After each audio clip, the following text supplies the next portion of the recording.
Over the past week, more than a dozen suspicious packages have been sent through the United States Postal Service to a media outlet, a Hollywood actor, and at least 7 high-ranking current and former political leaders in the Democratic Party. This is utterly unacceptable. Political violence or the threat of violence is antithetical to our vigorous system of self-government. It is a threat to that respect for law and process that allows our people to accept legislation, elections, court rulings with which they do not agree. This is the central feature of our system of government. You advocate for your beliefs enthusiastically, but we peaceably and lawfully comply with the results. Please know that from the beginning, this investigative team has made this matter a top priority, focusing their great talents and expertise on neutralizing this threat. They have moved swiftly and professionally, using extraordinary technical expertise to apprehend the one alleged responsible. This is a demonstration of the skill, capability, and determination of our American law enforcement, the best in the world.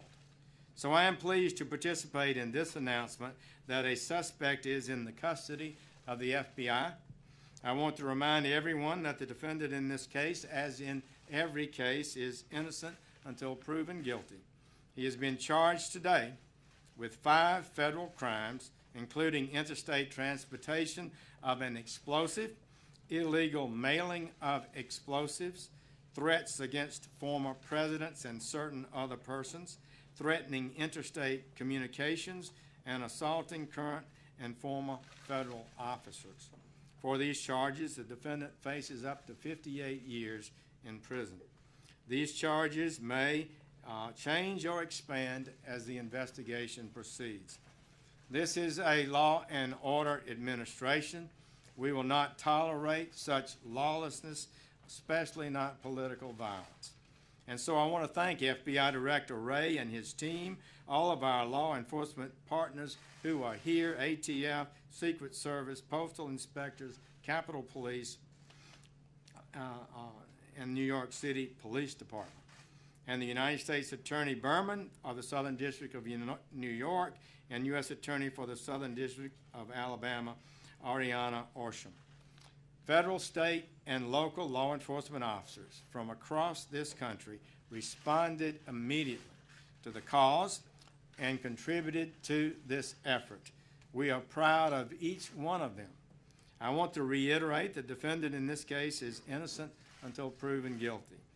But let this be a lesson to anyone, regardless of their political beliefs, that we will bring the full force of law against anyone who attempts to use threats, intimidation, and outright violence to further an agenda.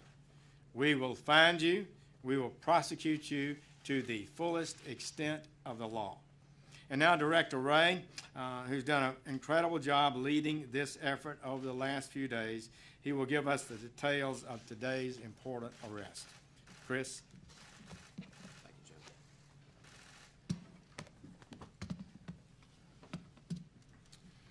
As the Attorney General has confirmed, we have arrested Cesar Sayoc in connection with this investigation. As our investigation is still ongoing, I may not be able to answer questions about his background or about his motive. What I can say is that this was a nationwide investigation of enormous scope and of the greatest importance. Our investigation ranged from New York to Delaware, to Maryland, to the District of Columbia, to Florida, to California. And as it always does, the FBI responded with every resource we've got, including our Joint Terrorism Task Forces, our Counterterrorism Division, and our world-renowned experts at the FBI lab in Quantico. But and I really can't underscore this enough, we did not act alone, as you can see from the agencies and departments represented up here today. A threat of this scope and of this magnitude requires all of us working shoulder to shoulder. And today's arrest is a testament to the strength of our partnerships and what we can do when we all work together. I want to acknowledge the many partners who helped in recovering and transporting these IEDs to our lab in Quantico. This is dangerous and highly skilled, specialized work. It requires great care, and we're incredibly grateful to all those who helped us in that effort in getting those devices to our lab from around the country. We can confirm that 13 IEDs were sent to various individuals across the country. Each device consisted of roughly 6 inches of PVC pipe, a small clock, a battery, some wiring, and what is known as energetic material, which is essentially potential explosives and material that give off heat and energy through a reaction to heat, shock, or friction. Though we're still analyzing the devices in our laboratory, these are not hoax devices. I want to focus for a moment on the amazing work of our folks at the FBI lab. Based on their initial analysis, they uncovered a latent fingerprint from one of the envelopes containing an IED that had been sent to Congresswoman Maxine Waters. We have confirmed this fingerprint is that of Cesar Sayoc. There is also a possible DNA connection between samples collected from pieces of 2 different IEDs mailed in separate envelopes and a sample previously collected from Sayoc in connection with an earlier arrest down in Florida. This is phenomenal work with the greatest pressure under an incredibly tight time frame. We see unbelievable work like this on TV and in Hollywood, but to see it up close in reality is something to behold. And we are so proud of our team at the lab for their work in keeping people safe and helping us to find the individual responsible. Late last night, we also turned to our partners in the Florida Department of Law Enforcement for confirmation of this DNA connection, and we want to thank them in particular for their very quick work. I also want to thank the men and women of the FBI's Counterterrorism Division who remain on high alert every day to try to keep the American people safe from harm, and who move quickly and efficiently into action every single time. Today's arrest doesn't mean we're all out of the woods. There may be other packages in transit now and other packages on. So we need the help of everyone out there, every citizen, everyone in law enforcement, everyone we've got to help with this investigation in the days to come. If you've got any information, please call us on our tip line at 1-800-CALL-FBI or our email line tips.fbi.gov. No piece of information is too small. Every tip could be the one that leads to something very important. And of course, if you see something suspicious activity, please call your local authorities. We need all hands on deck. We need to stay vigilant. Finally, I want to thank our partners. Too many to name from across the country because we cannot do this work alone. Everyone up here today understands that, and we take that to heart every single day as we do the hard work together of protecting 325 million Americans. Now I'd like to turn the podium over to Commissioner O'Neill from the NYPD.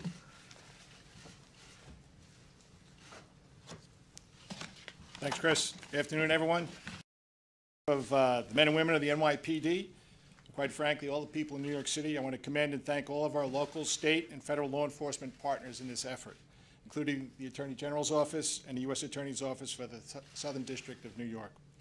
Our NYPD detectives, along with FBI and ATF agents, postal inspectors, New York State Police, and many others, they are one team on our Joint Terrorist Task Force. The JTTF in New York was the first of its kind in the nation. It's been in business since 1980. Today, there are 300 investigators from 56 agencies. 113 of them are New York City cops. When it comes to terrorism in New York City, the NYPD doesn't do anything without the FBI, and the FBI doesn't do anything without the NYPD. That's a partnership that was forged in fire. In my 36 years in policing, our relationship has never been stronger. This case told that story again. New York City cops were side by side with FBI agents and many other agencies in Florida this morning. Together, they brought justice, as they always do. The wide experience of our agencies, coupled with the individual expertise of the members of the NYPD Bomb Squad, our highly trained Emergency Service Unit, our Intel Bureau, our Counterterrorism Bureau, our patrol cops, who were the first to respond to CNN, all helped lead to today's arrest. I couldn't be more proud of the work each of them did in this case and the work they do every day. We said from the outset that we would identify and arrest the person or people responsible for these acts. We can make that promise because of the confidence we have in our ability to investigate in a deliberate and precise manner. Today's arrest means that New Yorkers and indeed people across our nation are safe, but as Director Wray said, there might be more packages out there, so everyone still needs to take caution. And if you see something out there, call 911, and in New York City we have a number also, 1-888-NYC-SAFE. I want to thank the members of the public who contacted authorities with information during this investigation. New Yorkers don't back down, they step up every single time. We've been through things like this before and much worse. I'm never surprised by the unmatched resiliency our city always displays. Thank you also to the media for broadcasting the photos the NYPD released, because it certainly helped workers around our city identify additional packages and help move forward with this investigation. Thank you. Good afternoon. I'm Jeff Berman, United States Attorney for the Southern District of New York. 5 days ago, on October 22nd, law enforcement recovered the first device from a residence of George Soros. Over the last 5 days, as more packages were found across the country delivered to former presidents, federal officials, and public figures, our law enforcement community, federal, state, and local, has worked day and night together with other prosecutors from my office to identify and apprehend the perpetrator that has now happened. Today, my office has filed a complaint against Cesar Sayoc, charging him with multiple federal crimes for his insidious conduct. Specifically, the defendant is charged in 5 counts that include illegally mailing and interstate transportation of explosives and threatening a former president of the United States. As alleged in the complaint, the defendant mailed destructive devices to citizens of this country who currently hold or have held our highest public offices: President Barack Obama, former Secretary of State Hillary Clinton, former Vice President Joe Biden, former Attorney General Eric Holder, Congressperson Maxine Waters, U.S. Senator Cory Booker, former CIA Director John Brennan, and former Director of National Intelligence James Clapper. The defendant's conduct as charged is cowardly and reprehensible and totally anathema to our democracy. And now the defendant faces a potential total of 58 years in prison. This is an ongoing and active investigation. We will not rest until these crimes are fully investigated and the defendant or defendants are brought to justice. I want to take a moment to thank our partners, the Joint Terrorism Task Force, the FBI, the NYPD, U.S. Postal Inspection Service, New York State Police, the ATF, the hardworking career prosecutors and investigators in the Terrorism Unit of the Southern District of New York, and I would also like to thank the extraordinary cooperation we received from the Southern District of Florida. Thank you. Good afternoon. My name is Gary Barksdale, Deputy Chief, United States Postal Inspection Service. First off, like many of my colleagues, I'd like to thank all of our federal partners who participated in this nationwide investigation: the FBI, ATF, Secret Service, New York Police Department, and the many state and local law enforcement agencies who provided valuable assistance. Truly, I can say this is the way law enforcement is supposed to work. This was a massive investigation, was a collaborative effort, and was well coordinated with each agency bringing a special expertise to the table. But I would also like to recognize the many postal employees who we think of as our eyes and ears.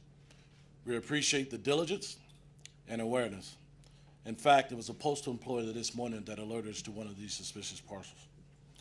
We in the Postal Inspection Service have a great deal of expertise in responding to and investigating suspicious mail. Postal inspectors are trained to respond and investigate dangerous mail items in the mail. These dangerous mail investigation specialists are highly proficient in the use of state-of-the-art equipment. Fortunately, in this case, none of the devices detonated, and there was no injuries. However, postal inspectors will remain vigilant and monitor postal facilities to determine whether there are additional mailings that have not yet been discovered. We will continue to work with our law enforcement partners to ensure the safety of the mail, our postal employees, our customers, and the American public.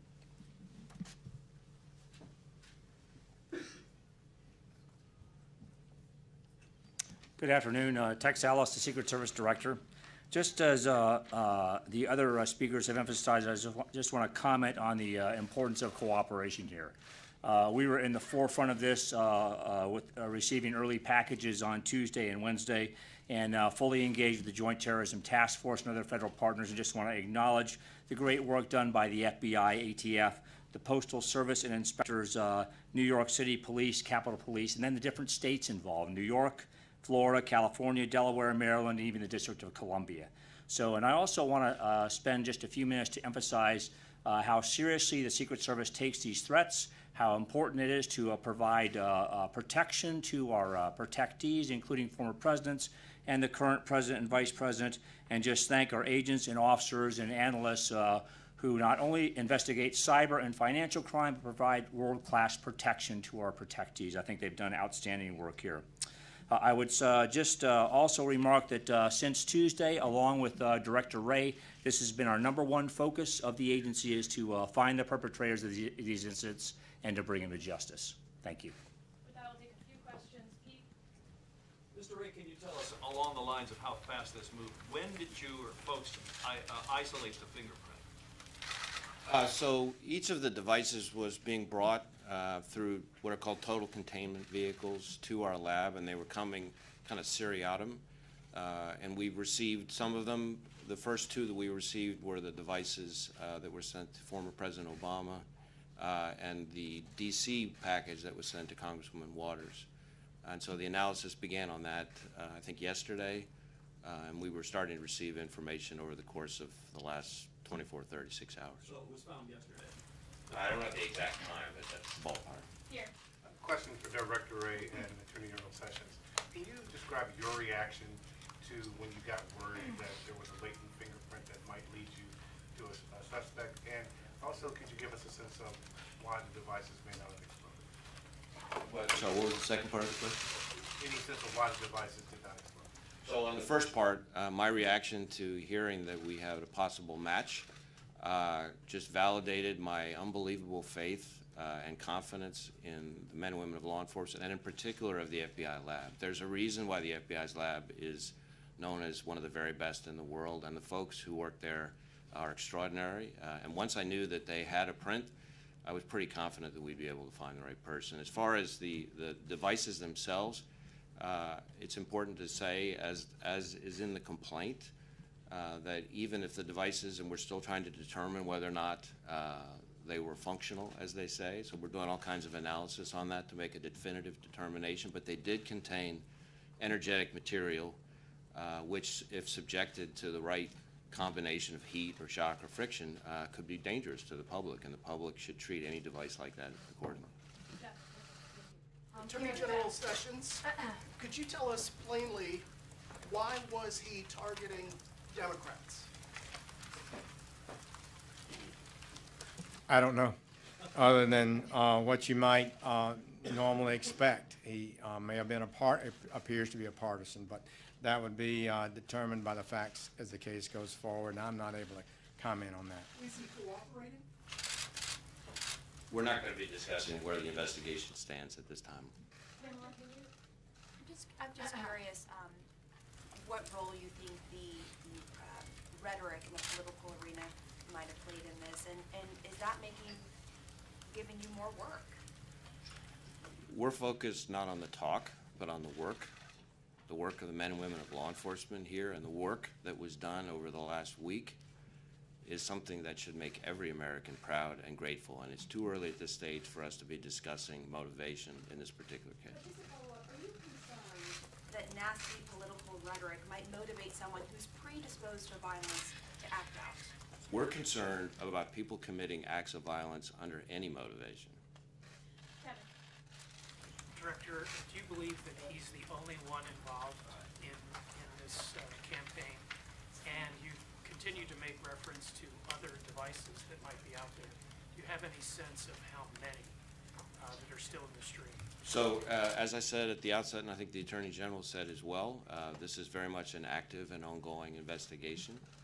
We do believe that we've caught the right guy, but we also know that this is an ongoing investigation and there's a lot of work still to be done, which means there's still plenty of unanswered questions. We'll do last question today.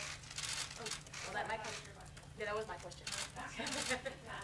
When did you first brief President Trump on having a suspect in custody? And if you could say what was his reaction? I'm not going to get into our discussions with the President. I will say that I received a very nice congratulatory call from the President shortly before heading over here and saw his remarks that he made at the White House. And I think he, like every American, is and should be proud of the unbelievable work that was done not just by the FBI, but by all of our law enforcement partners across multiple states in this. I think Commissioner O'Neill said it well. The partnerships that exist in the law enforcement profession right now in this country are extraordinary, are better than they've ever been, and it's exactly what Dr. ordered for this country at this time. Thank you so much. Director, on which package did the DNA sample come from?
Yeah.